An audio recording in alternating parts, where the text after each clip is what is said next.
We're just showing the location of some of the other blocks. This is Block E, forming part of the other detailed element, including the 26-story tower. Again, a perimeter block around the courtyard that then flows into the reconfigured York Park to the south here, adjacent to the reservoir. And there you have what it might look like, obviously looking at it from the Welsh Harp. The blocking itself, fairly simple, brick, not trying to sort of, because of its height it is prominent, but it's not trying to sort of, in design terms, be anything particularly sort of wonderful. It's supposed to be elegant and simple with clean lines and using high quality materials. Yeah, you have it from the other side, looking north. And we've got some reasonably accurate computer-generated images here, just detailing what that could look like from various angles. And there you can see the tower against the lower-rise blocks, all in sort of a high-quality lighter brick, and presenting, quite usable sort of and attractive streets with high quality. I think it's key that the public realm is of high quality.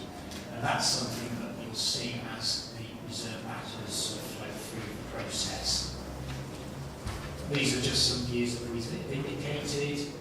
Some of the kind of public ground between the blocks. Again, because many of these spaces are going to be looked after by the estate itself, they're not going to be adopted by the council. We can therefore be a little more creative, as we have, for example, at Beaufort Park. With the public realm, we try to design out, because we do recognise that actually, notwithstanding how tall, how ugly buildings are, if the public realm is of the highest quality, it can certainly sort of go some way to making development far more livable and attractive. Barrett's Metropolitan recognise this, the council recognise this. And there you have a view of just one of the sort of public open spaces, one of the key spaces as you look down sort of towards the Welsh Harp. As you can see, we are endeavouring to create vibrant open spaces. The great thing about having a critical mass in terms of density is that these spaces will be lively, they will be used.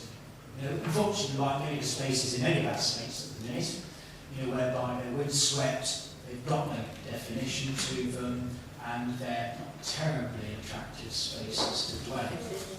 I think these spaces are semi-urban, but they're also semi-natural as you move down towards the Welsh Harp. And getting that combination, I think, is critical.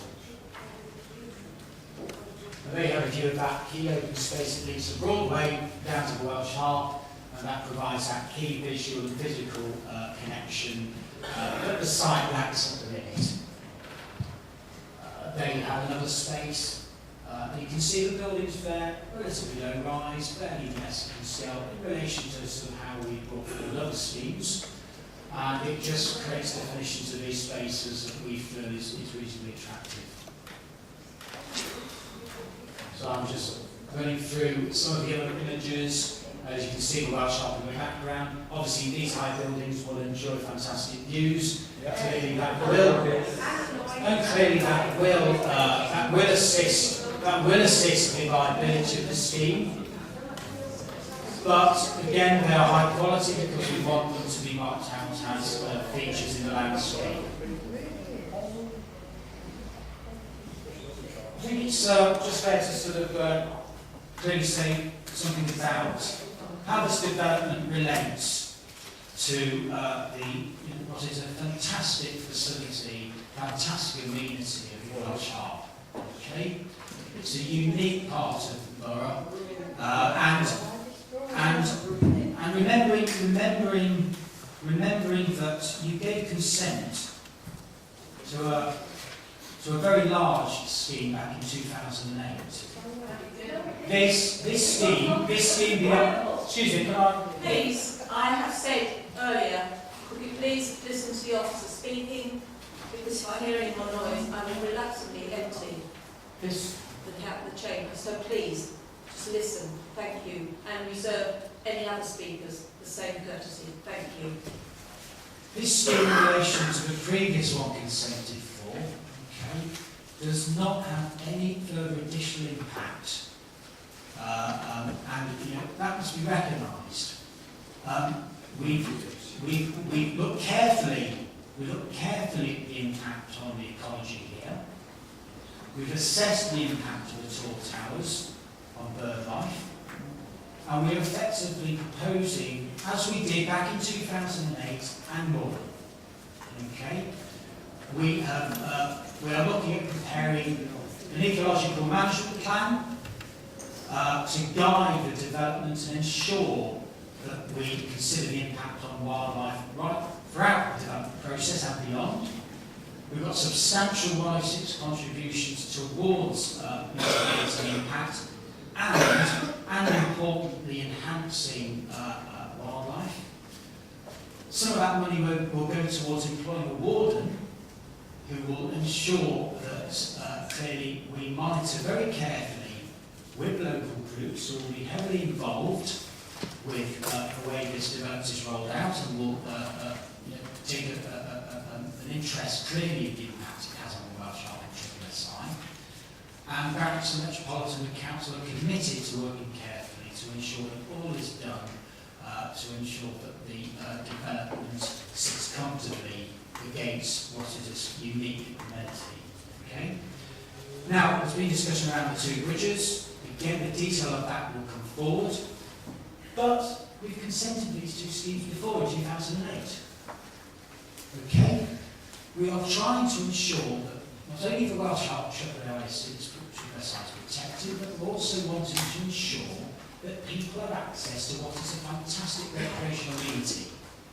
That is something that is defined in national policy, that's defined in GLA policy, it's defined in local policy.